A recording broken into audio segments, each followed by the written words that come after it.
بسم اللہ الرحمن الرحیم۔ تمام بھائی اور بہنوں کو السلام علیکم۔ ناظرین گرامی، حضور پاک صلی اللہ علیہ وآلہ وسلم چادر اوڑھے حضرت ابوبکر صدیق رضی اللہ تعالیٰ عنہ کے گھر پہنچے۔ دروازے پر دستک دی تو حضرت اسماء رضی اللہ تعالیٰ عنہ نے دروازہ کھولا اور حضور صلی اللہ علیہ وآلہ وسلم کو دیکھ کر اپنے والد حضرت ابوبکر صدیق رضی اللہ تعالیٰ عنہ کو بتایا کہ رسول اللہ صلی اللہ علیہ وآلہ وسلم آئے ہیں اور چادر اوڑھے ہوئے ہیں۔ یہ سنتے ہی ابوبکر صدیق رضی اللہ تعالیٰ عنہ بول اٹھے، اللہ کی قسم، اس وقت آپ صلی اللہ علیہ وآلہ وسلم یقیناً کسی خاص کام سے تشریف لائے ہیں۔ پھر انہوں نے آپ صلی اللہ علیہ وآلہ وسلم کو اپنی چارپائی پر بٹھایا۔ آپ صلی اللہ علیہ وآلہ وسلم نے ارشاد فرمایا، دوسرے لوگوں کو یہاں سے اٹھا دو۔ حضرت ابوبکر صدیق رضی اللہ تعالیٰ عنہ نے حیران ہو کر عرض کیا، اے اللہ کے رسول، یہ تو سب میرے گھر والے ہیں۔ اس پر آپ صلی اللہ علیہ وآلہ وسلم نے فرمایا، مجھے ہجرت کی اجازت مل گئی ہے۔ ابوبکر صدیق رضی اللہ تعالیٰ عنہ فوراً بول اٹھے، میرے ماں باپ آپ پر قربان، کیا میں آپ کے ساتھ جاؤں گا؟ جواب میں حضور صلی اللہ علیہ وآلہ وسلم نے ارشاد فرمایا، ہاں تم میرے ساتھ جاؤ گے۔ یہ سنتے ہی خوشی کے مارے حضرت ابوبکر صدیق رضی اللہ تعالیٰ عنہ رونے لگے۔ حضرت عائشہ صدیقہ رضی اللہ تعالیٰ عنہ فرماتی ہیں، میں نے اپنے والد کو روتے دیکھا تو حیران ہوئی، اس لیے کہ میں اس وقت تک نہیں جانتی تھی کہ انسان خوشی کی وجہ سے بھی رو سکتا ہے۔ پھر حضرت ابوبکر صدیق رضی اللہ تعالیٰ عنہ نے عرض کیا، اے اللہ کے رسول، آپ پر میرے ماں باپ قربان، آپ ان دونوں اونٹنیوں میں سے ایک لے لیں، میں نے انہیں اسی سفر کے لیے تیار کیا ہے۔ اس پر حضور صلی اللہ علیہ وآلہ وسلم نے فرمایا، میں یہ قیمت دے کر لے سکتا ہوں۔ یہ سن کر حضرت ابوبکر صدیق رضی اللہ تعالیٰ عنہ رونے لگے اور عرض کیا، اے اللہ کے رسول، آپ پر میرے ماں باپ قربان، میں اور میرا سب مال تو آپ ہی کا ہے۔ حضور صلی اللہ علیہ وآلہ وسلم نے ایک اونٹنی لے لی۔ بعض روایات میں آتا ہے کہ حضور صلی اللہ علیہ وآلہ وسلم نے اونٹنی کی قیمت دی تھی۔ اس اونٹنی کا نام قصوہ تھا۔ یہ آپ صلی اللہ علیہ وآلہ وسلم کی وفات تک آپ کے پاس ہی رہی۔ حضرت ابوبکر صدیق رضی اللہ تعالیٰ عنہ کی خلافت میں اس کی موت واقع ہوئی۔ سیدہ عائشہ صدیقہ رضی اللہ تعالیٰ عنہ فرماتی ہیں کہ ہم نے ان دونوں اونٹنیوں کو جلدی سفر کے لیے تیار کیا۔ چمڑے کی ایک تھیلی میں کھانے پینے کا سامان رکھ دیا۔ حضرت اسماء رضی اللہ تعالیٰ عنہ نے اپنی چادر پھاڑ کر اس کے ایک حصے سے ناشتے کی تھیلی باندھ دی، دوسرے حصے سے انہوں نے پانی کے برتن کا منہ بند کر دیا۔ اس پر حضور پاک صلی اللہ علیہ وآلہ وسلم نے ارشاد فرمایا، اللہ تعالیٰ تمہاری اس اوڑھنی کے بدلے جنت میں 2 اوڑھنیاں دے گا۔ اوڑھنی کو پھاڑ کر 2 کرنے کے عمل کی بنیاد پر حضرت اسماء رضی اللہ تعالیٰ عنہ کو ذات النطاقین کا لقب ملا، یعنی 2 اوڑھنی والی۔ یاد رہے کہ نطاق اس دوپٹے کو کہا جاتا ہے جسے عرب کی عورتیں کام کے دوران کمر کے گرد باندھ لیتی تھیں۔ پھر رات کے وقت حضور پاک صلی اللہ علیہ وآلہ وسلم حضرت ابوبکر صدیق رضی اللہ تعالیٰ عنہ کے ساتھ روانہ ہوئے اور پہاڑ سور کے پاس پہنچے۔ سفر کے دوران کبھی حضرت ابوبکر صدیق رضی اللہ تعالیٰ عنہ حضور صلی اللہ علیہ وآلہ وسلم کے آگے چلنے لگتے تو کبھی پیچھے۔ حضور پاک صلی اللہ علیہ وآلہ وسلم نے دریافت فرمایا، ابوبکر ایسا کیوں کر رہے ہو؟ جواب میں انہوں نے عرض کیا، اے اللہ کے رسول، میں اس خیال سے پریشان ہوں کہ کہیں راستے میں کوئی آپ کی گھات میں نہ بیٹھا ہو۔ اس پہاڑ میں ایک غار تھا۔ دونوں غار کے دھانے تک پہنچے تو حضرت ابوبکر صدیق رضی اللہ تعالیٰ عنہ نے عرض کیا، قسم اس ذات کی جس نے آپ کو حق دے کر بھیجا، آپ ذرا ٹھہریے، پہلے غار میں داخل ہوں گا، اگر غار میں کوئی موذی کیڑا ہوا تو کہیں وہ آپ کو نقصان نہ پہنچا دے۔ چنانچہ حضرت ابوبکر صدیق رضی اللہ تعالیٰ عنہ غار میں داخل ہوئے۔ انہوں نے غار کو ہاتھوں سے ٹٹول کر دیکھنا شروع کیا۔ جہاں کوئی سوراخ ملتا اپنی چادر سے ایک ٹکڑا پار کر اس کو بند کر دیتے۔ اس طرح انہوں نے تمام سوراخ بند کر دیے، مگر ایک سوراخ رہ گیا اور اسی میں سانپ تھا۔ حضرت ابوبکر صدیق رضی اللہ تعالیٰ عنہ نے اس سوراخ پر اپنی ایڑی رکھ دی، اس کے بعد حضور پاک صلی اللہ علیہ وآلہ وسلم غار میں داخل ہوئے۔ ادھر سانپ نے اپنی سوراخ پر ایڑی دیکھی تو اس پر ڈنک مارا۔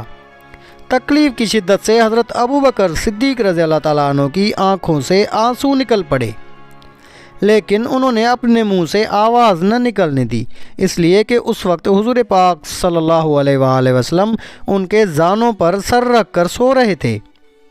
حضرت ابوبکر صدیق رضی اللہ تعالیٰ عنہ نے سانپ کے ڈسنے کے باوجود اپنے جسم کو ذرا سی بھی حرکت نہ دی اور نہ آواز نکالی کہ کہیں حضور پاک صلی اللہ علیہ وآلہ وسلم کی آنکھ نہ کھل جائے۔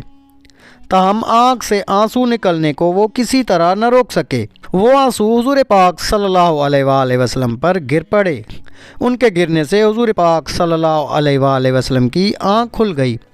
آپ صلی اللہ علیہ وآلہ وسلم نے حضرت ابوبکر صدیق رضی اللہ تعالیٰ عنہ کی آنکھوں میں آنسو دیکھے تو پوچھا، ابوبکر کیا ہوا؟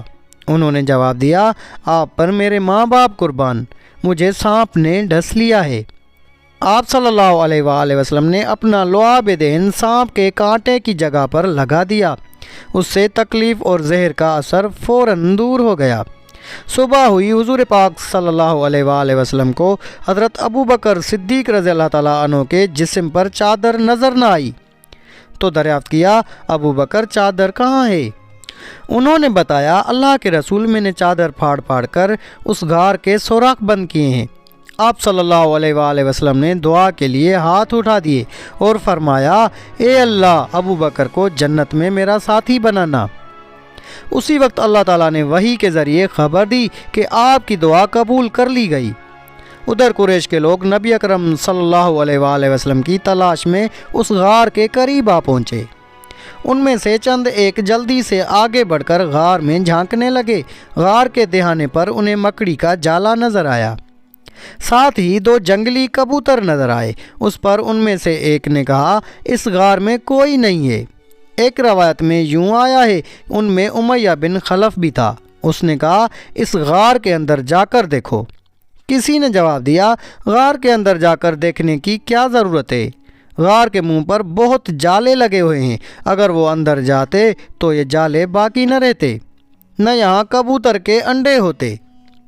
حضرت ابوبکر صدیق رضی اللہ تعالیٰ عنہ نے جب ان لوگوں کو غار کے دہانے پر دیکھا تو آپ رو پڑے اور دبی آواز میں بولے، اللہ کی قسم، میں اپنی جان کے لیے نہیں روتا، میں تو اس لیے روتا ہوں کہ کہیں یہ لوگ آپ کو تکلیف نہ پہنچائیں۔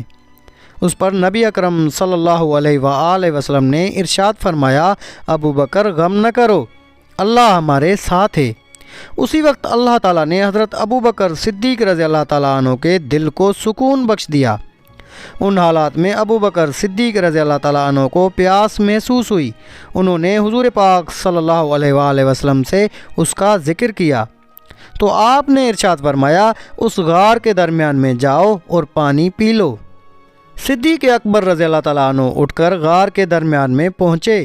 وہاں انہیں اتنا بہترین پانی ملا کہ شہد سے زیادہ میٹھا، دودھ سے زیادہ سفید اور مشک سے زیادہ خوشبو والا تھا۔ انہوں نے اس میں سے پانی پیا۔ جب وہ واپس آئے تو حضور پاک صلی اللہ علیہ وآلہ وسلم نے ان سے فرمایا، اللہ تعالیٰ نے جنت کی نہروں کے نگران فرشتے کو حکم فرمایا کہ اس غار کے درمیان میں جنت الفردوس سے ایک چشمہ جاری کر دیں تاکہ تم اس میں سے پانی پی سکو۔ یہ سن کر حضرت ابوبکر صدیق رضی اللہ تعالیٰ عنہ حیران ہوئے اور عرض کیا، کیا اللہ کے نزدیک میرا اتنا مقام ہے؟ آپ صلی اللہ علیہ وآلہ وسلم نے ارشاد فرمایا، ہاں، بلکہ اے ابوبکر، اس سے بھی زیادہ ہے۔ قسم ہے اس ذات کی جس نے مجھے حق کے پیغام کے ساتھ نبی بنا کر بھیجا ہے، وہ شخص جو تم سے بغض رکھے جنت میں داخل نہیں ہوگا۔ غرض قریش مایوس ہو کر غار سور سے ہٹائے اور ساحلی علاقوں کی طرف چلے گئے۔ ساتھ ہی انہوں نے اعلان کر دیا، جو شخص محمد یا ابوبکر کو گرفتار کرے یا قتل کرے اسے 100 اونٹ انعام میں دیے جائیں گے۔ آپ صلی اللہ علیہ وآلہ وسلم اور ابوبکر رضی اللہ تعالیٰ عنہ اس غار میں 3 دن تک رہے۔ اس دوران ان کے پاس حضرت ابوبکر رضی اللہ تعالیٰ عنہ کے بیٹے عبداللہ رضی اللہ تعالیٰ عنہ بھی آتے جاتے رہے۔ یہ اس وقت کم عمر تھے مگر حالات کو سمجھتے تھے۔ اندھیرا پھیلنے کے بعد یہ غار میں آ جاتے اور منہ اندھیرے فجر کے وقت وہاں سے واپس آ جاتے۔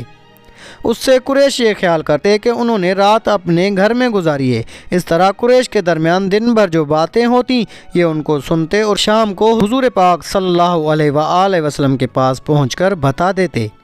حضرت ابوبکر صدیق رضی اللہ تعالیٰ عنہ کے ایک غلام حضرت عامر بن فہیرہ رضی اللہ تعالیٰ عنہ تھے۔ یہ پہلے طفیل نامی ایک شخص کے غلام تھے۔ جب یہ اسلام لے آئے تو طفیل نے ان پر ظلم ڈھانا شروع کیا۔ اس پر حضرت ابوبکر رضی اللہ تعالیٰ عنہ نے اس سے انہیں خرید کر آزاد کر دیا۔ یہ حضرت ابوبکر رضی اللہ تعالیٰ عنہ کی بکریاں چرایا کرتے تھے۔ یہ بھی ان دنوں غار تک آتے جاتے رہے۔ شام کے وقت اپنی بکریاں لے کر وہاں پہنچ جاتے اور رات کو وہیں رہتے۔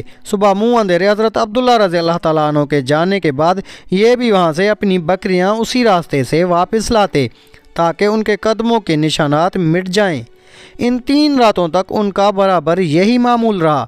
یہ ایسا حضرت ابوبکر صدیق رضی اللہ تعالیٰ عنہ کی ہدایت پر کرتے تھے۔ حضرت عبداللہ رضی اللہ تعالیٰ عنہ کو بھی حضرت ابوبکر صدیق رضی اللہ تعالیٰ عنہ نے ہی یہ حکم دیا تھا کہ وہ دن بھر قریش کی باتیں سنا کریں اور شام کو انہیں بتایا کریں۔ عامر بن فہیرہ رضی اللہ تعالیٰ عنہ کو بھی ہدایت تھی کہ دن بھر بکریاں چرایا کریں اور شام کو غار میں ان کا دودھ پہنچایا کریں۔ حضرت ابوبکر صدیق رضی اللہ تعالیٰ عنہ کی بیٹی اسما رضی اللہ تعالیٰ عنہ بھی شام کے وقت ان کے لیے کھانا پہنچاتی تھیں۔ ان 3 کے علاوہ اس غار کا پتہ کسی کو نہیں تھا۔ 3 دن اور رات گزرنے پر حضور پاک صلی اللہ علیہ وآلہ وسلم نے حضرت اسما رضی اللہ تعالیٰ عنہ سے فرمایا، اب تم علی کے پاس جاؤ، انہیں غار کے بارے میں بتا دو اور ان سے کہو وہ کسی رہبر کا انتظام کر دیں۔ آج رات کا کچھ پہر گزرنے کے بعد وہ رہبر یہاں آ جائے۔ چنانچہ حضرت اسما رضی اللہ تعالیٰ عنہ سیدھی حضرت علی رضی اللہ تعالیٰ عنہ کے پاس آئیں۔ انہیں آپ صلی اللہ علیہ وآلہ وسلم کا پیغام دیا۔ حضرت علی رضی اللہ تعالیٰ عنہ نے فوراً اجرت کے ایک رہبر کا انتظام کیا۔ اس کا نام عریقت بن عبداللہ لیسی تھا۔ یہ رہبر رات کے وقت وہاں پہنچا۔ نبی اکرم صلی اللہ علیہ وسلم نے جو ہی اونٹ کے بلبلانے کی آواز سنی، آپ فوراً ابوبکر صدیق رضی اللہ تعالیٰ عنہ کے ساتھ غار سے نکل آئے اور رہبر کو پہچان لیا۔ آپ صلی اللہ علیہ وآلہ وسلم اور حضرت ابوبکر صدیق رضی اللہ تعالیٰ عنہ اونٹوں پر سوار ہو گئے۔ اس سفر میں حضرت ابوبکر صدیق رضی اللہ تعالیٰ عنہ نے اپنے بیٹے عبداللہ رضی اللہ تعالیٰ عنہ کے ذریعے اپنے گھر سے وہ رقم بھی منگوا لی تھی جو وہاں موجود تھی۔ یہ رقم 4-5 ہزار درم تھی۔ جب صدیق اکبر رضی اللہ تعالیٰ عنہ مسلمان ہوئے تھے تو ان کے پاس 40-50 ہزار درم موجود تھے۔ گویا یہ تمام دولت انہوں نے اللہ کے راستے میں خرچ کر دی تھی۔ جاتے وقت بھی گھر میں جو کچھ تھا منگوا لیا۔ ان کے والد ابو قحافہ رضی اللہ تعالیٰ عنہ اس وقت تک مسلمان نہیں ہوئے تھے۔ ان کی بینائی ختم ہو گئی تھی۔ وہ گھر آئے تو اپنی پوتی حضرت اسما رضی اللہ تعالیٰ عنہ سے کہنے لگے، میرا خیال ہے ابو بکر اپنی اور اپنے مال کی وجہ سے تمہیں مصیبت میں ڈال گئے ہیں۔ مطلب یہ تھا کہ جاتے ہوئے سارے پیسے لے گئے ہیں۔ یہ سن کر حضرت اسما رضی اللہ تعالیٰ عنہ نے کہا، نہیں بابا، وہ ہمارے لیے بڑی خیر و برکت چھوڑ گئے ہیں۔ حضرت اسما رضی اللہ تعالیٰ عنہ کہتی ہیں، اس کے بعد میں نے کچھ کنکر ایک تھیلے میں ڈالے اور ان کو طاق میں رکھ دیا۔ اس میں میرے والد اپنے پیسے رکھتے تھے۔ پھر اس تھیلی پر کپڑا ڈال دیا اور اپنے دادا کا ہاتھ ان پر رکھتے ہوئے میں نے کہا، یہ دیکھیے روپے یہاں رکھے ہیں۔ ابو قحافہ رضی اللہ تعالیٰ عنہ نے اپنا ہاتھ رکھ کر محسوس کیا اور بولے، اگر وہ یہ مال تمہارے لیے چھوڑ گئے ہیں تب فکر کی کوئی بات نہیں، یہ تمہارے لیے کافی ہے۔ حالانکہ حقیقت یہ تھی کہ والد صاحب ہمارے لیے کچھ بھی نہیں چھوڑ گئے تھے۔ تو ناظرین گرامی، یہ تھا حضور پاک صلی اللہ علیہ وآلہ وسلم اور حضرت ابوبکر صدیق رضی اللہ تعالیٰ عنہ کا غار ثور کا واقعہ۔ امید ہے آپ کو ہماری آج کی ویڈیو اچھی لگی ہوگی۔ اگر آپ کو ویڈیو اچھی لگی تو ویڈیو کو لائک کر کے اپنے دوست و احباب سے زیادہ شیئر کریں۔ جزاک اللہ۔